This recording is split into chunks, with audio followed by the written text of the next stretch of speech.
فرعون فقیر سے بادشاہ کیسے بنا؟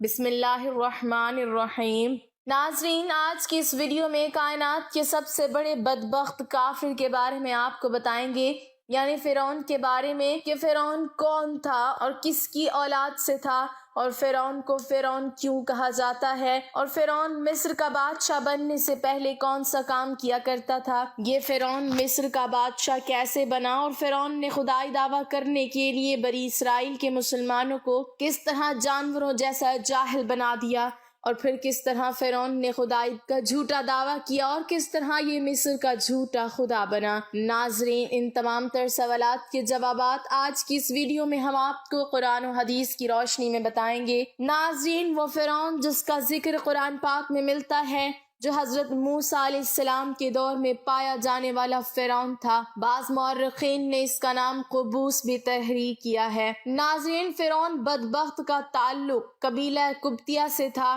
اور اس کی عمر 400 سال تھی۔ اس 400 سال کی عمر میں نہ تو وہ کبھی بیمار ہوا اور نہ ہی کبھی اس کے سر میں درد ہوا، اور نہ ہی کوئی دشمن اس پر غالب آ سکا۔ اس کا چہرہ تانبے کی طرح چمکتا تھا، اسی وجہ سے یہودی اس کو قبوس کہا کرتے تھے۔ فرعون بادشاہ بننے سے پہلے محنت مزدوری اور تجارت کیا کرتا تھا۔ ایک دن یہ محنت مزدوری سے تنگ آ کر بازار کی طرف نکلا اور وہاں پر اس کی ملاقات حامان سے ہوئی۔ دیکھتے ہی دیکھتے ان دونوں بدبختوں کی ملاقات دوستی میں بدل گئی۔ اگرچہ یہ دونوں ملعون کام کی تلاش میں شہر کی طرف روانہ ہو گئے، اور ان دنوں شہر میں خربوزوں کی خرید و فروخت کا کام زیادہ تھا۔ اس طرح یہ دونوں بدبخت ایک خربوزے والے کے پاس گئے اور اس سے کام مانگا۔ چنانچہ اس وقت اس خربوزے والے نے ان دونوں سے کہا، میرے خربوزے لے جاؤ اور بازار میں جا کر فروخت کراؤ۔ جب یہ مال تم دونوں فروخت کر لو گے تو میں تمہیں کھانے کے لیے کچھ دے دوں گا۔ اس وقت خربوزے والے کی یہ بات سن کر فرعون نے حامان سے کہا کہ تم یہیں ٹھہرو، میں یہ خربوزے لے جاتا ہوں اور بازار میں فروخت کراتا ہوں۔ چنانچہ ایسا ہی کیا گیا۔ فرعون وہ خربوزے لے کر شہر کی طرف چلا گیا، اور وہاں جا کر فرعون نے دکانداروں سے خربوزے خریدنے کا کہا، تو اس وقت دکانداروں نے فرعون سے کہا، ہم تو سودا ادھار پر خریدتے ہیں اور فروخت کرنے کے بعد اس کی رقم ادا کرتے ہیں، اور یہاں کا یہی دستور ہے۔ چنانچہ دکانداروں کی یہ بات سن کر فرعون کچھ دیر کے لیے خاموش ہو گیا، اور پھر اسی وعدے پر وہ سامان فروخت کر کے واپس چلا آیا۔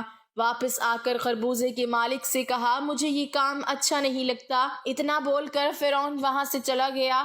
اب فرعون کو کسی اچھے کام کی تلاش تھی جس کی وجہ سے فرعون زیادہ سے زیادہ مال و دولت اور روپیہ پیسہ کما سکے۔ اس کے بعد فرعون بادشاہ مصر کے پاس دربار میں چلا گیا اور اس کی خدمت میں جا کر درخواست پیش کر دی کہ میں بہت دور سے آیا ہوں، میں بہت غریب ہوں اور مجھے کسی کام کی تلاش ہے، اور میں کھانے پینے سے بھی عاجز ہوں۔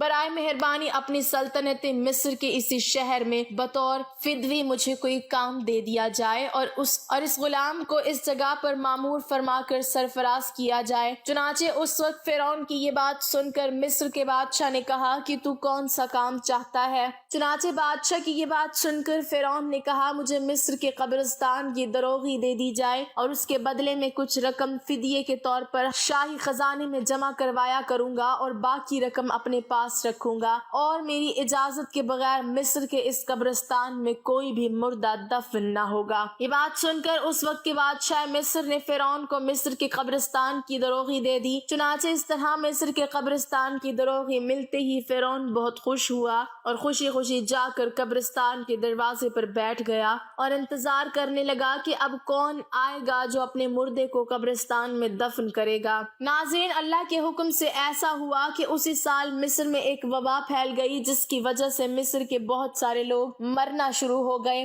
فرعون نے جب یہ دیکھا تو اس نے ہر لاش کے بدلے ان کے وارثوں سے ایک ایک سونے کا درہم لینا شروع کر دیا، اور اس کے بعد کچھ ہی دنوں میں فرعون کے پاس بہت ساری دولت جمع ہو گئی اور فرعون امیر ہو گیا۔ اتنا زیادہ مال و دولت اکٹھا ہو جانے کے بعد فرعون نے سوچا کیوں نہ مصر کے تمام قبرستان کو اپنے انڈر میں کیا جائے، لہٰذا فرعون نے ایسا ہی کیا۔ فرعون نے وقت کے بادشاہ کو بہت سارے پیسے دیے اور مصر کے تمام قبرستان کی دروغی اپنے ذمہ لے لی۔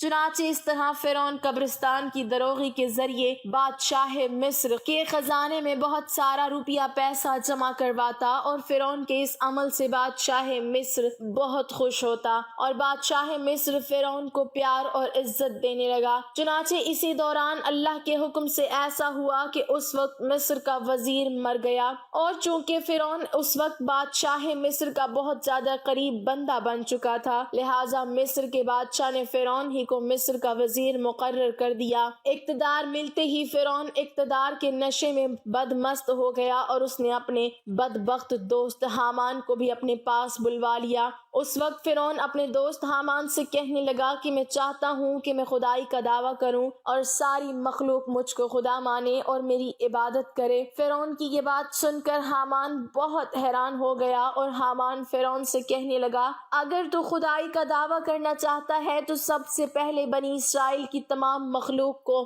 اپنے ہاتھ میں لے لے اور ان کے دل میں اپنی محبت پیدا کر۔ حامان کی یہ بات سن کر فرعون نے حامان سے کہا کہ ایسا کرنے کے لیے آخر کیا کیا جائے، اور یہ لوگ کس طرح مجھے اپنا خدا تسلیم کریں گے، کیونکہ اس وقت تمام لوگ حضرت یوسف علیہ السلام اور حضرت یعقوب علیہ السلام کے دین پر تھے، اور کس طرح وہ لوگ اپنے دین کو چھوڑ کر فرعون کو اپنا خدا تسلیم کرتے۔ اس وقت فرعون نے اپنے دوست حامان سے اس کے بارے میں کوئی تدبیر نکالنے کا کہا۔ فرعون کی یہ بات سن کر حامان کچھ دیر کے لیے سوچتا رہا، اور پھر یہ تدبیر نکالی کہ بادشاہ مصر سے یہ درخواست کی جائے کہ میں چاہتا ہوں کہ مصر کے تمام لوگوں کی تمام تر خواہشات مفت میں پوری کی جائیں، اور ان لوگوں کے تمام تر اخراجات میں اپنی جیب سے ادا کروں گا، اور جو لوگ جو چیز بھی حاصل کرنا چاہیں وہ مفت میں حاصل کر سکتے ہیں۔ چنانچہ اس وقت بادشاہ مصر نے فرعون کی یہ بات سن کر اس کی یہ درخواست قبول کر لی، اور 1 سال کے لیے تمام مصریوں کو یہ رعایت فراہم کر دی، اور فرعون نے 1 سال میں ہونے والے تمام تر اخراجات کی رقم حامان کے ہاتھوں بادشاہ کے خزانے میں جمع کروا دی، اور پورے مصر میں یہ اعلان کروا دیا گیا کہ اس سال خزانہ رعایتوں پر دستیاب ہے، ہم نے اپنی طرف سے تمام تر اخراجات کی رقم بادشاہ مصر کے خزانے میں جمع کروا دی ہے، اور مزید 2 سال کے اخراجات کی معافی کے لیے ہم نے دربار اعلیٰ میں درخواست کی ہے، اور وہ بھی قبول ہو گئی ہے۔ چنانچہ فرعون کی یہ بات سن کر مصر کے تمام لوگ بہت خوش ہوئے، اور مصر کے تمام لوگوں نے فرعون کی ترقی کے لیے خوب دعائیں کی۔ چنانچہ ادھر مصر کی عوام فرعون کے اس عمل سے بہت خوش تھی، اور ادھر چند دن بعد مصر کا بادشاہ اللہ کے حکم سے اپنی موت آپ مر گیا۔ چنانچہ اس وقت مرنے والے بادشاہ کا کوئی بھی وارث نہ تھا جو اس کے تخت پر بیٹھتا اور اس کی بادشاہت کو سنبھالتا۔ اس طرح مصر کے بادشاہ کی تدفین کے بعد 3 دن تک عیادت ہوتی رہی، اور چوتھے روز مصر کے تمام لوگ بادشاہ مصر کے دربار میں حاضر ہوئے اور کہنے لگے بادشاہ کے تخت پر کس کو بٹھایا جائے، کیونکہ ملک بادشاہ کے بغیر نہیں چل سکتا۔ چنانچہ اس وقت مصر کے لوگوں نے فرعون سے یہ نیکی دیکھی تھی کہ فرعون نے 3 برس کا خزانہ مصر کے لوگوں پر معاف کروایا تھا، اور ان کے اخراجات کا خرچ اپنے پاس سے بادشاہ مصر کو دیا تھا۔ اسی لیے مصر کے تمام لوگ فرعون کے اس عمل سے بہت زیادہ خوش تھے۔ فرعون کی یہ خیر خواہی دیکھ کر مصر کے لوگوں نے بدبخت فرعون کو بادشاہ کے تخت پر بٹھا دیا، اور اس طرح فرعون بدبخت مصر کا بادشاہ بن گیا۔ اس وقت لوگوں نے یہ خیال کیا کہ فرعون بہت اچھا انسان ہے اور ہماری رعایا کا بہت اچھا خیال رکھے گا۔ اس طرح جب یہ فرعون مصر کے وزیر سے مصر کا بادشاہ بنا تو اس وقت فرعون نے اپنے دوست حامان کو مصر کا وزیر مقرر کر دیا۔ فرعون مصر کا بادشاہ بنتے ہی اپنے دوست حامان سے کہنے لگا کہ اب پورے مصر میں ہماری بادشاہی ہے، ہم جو چاہیں وہ کر سکتے ہیں۔ اس وقت فرعون نے حامان سے کہا کہ اب کوئی ایسی تدبیر نکالو جس کی وجہ سے مصر کے تمام تر لوگ مجھے خدا ماننے لگیں اور میری عبادت کرنے لگیں۔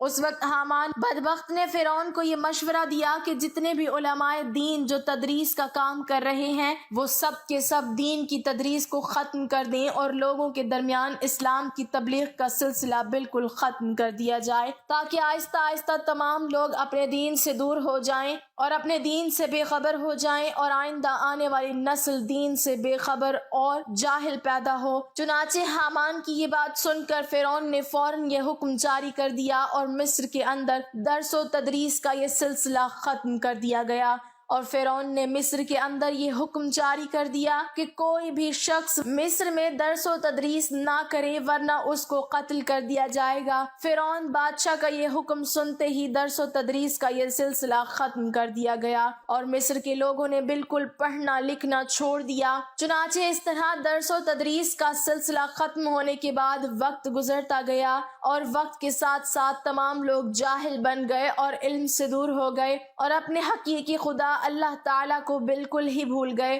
اس وقت مصر کے لوگوں کی یہ حالت ہو گئی کہ وہ جانوروں کی طرح جاہل بن گئے۔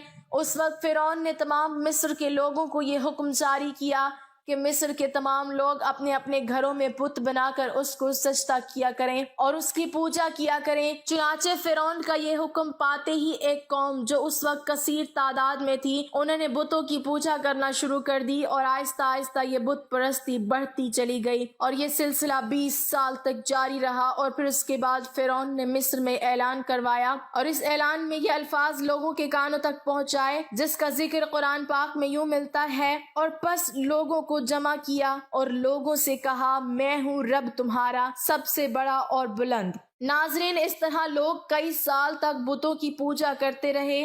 جب لوگ مشرک اور بت پرست بن گئے تو اس وقت فرعون نے یہ حکم جاری کیا کہ اپنے گھروں میں موجود تمام بتوں کو توڑ دیا جائے اور مجھے خدا مانا جائے اور میری پوجا کی جائے۔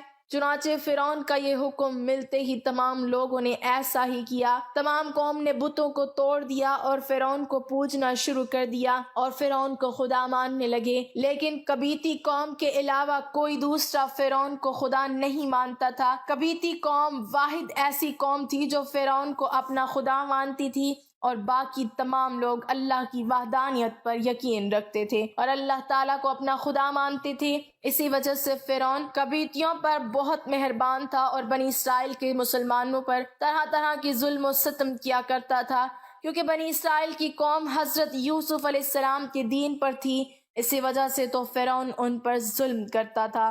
اللہ تعالیٰ سے دعا کرتے ہیں اللہ ہمیں ہمیشہ اپنی عبادت کرنے کی توفیق عطا فرمائے اور ایمان کی حالت میں ہمارا خاتمہ فرمائے یا رب العالمین۔ ناظرین، کمنٹ باکس میں اللہ تعالیٰ کے 99 ناموں میں سے ایک نام ضرور ٹائپ کریں۔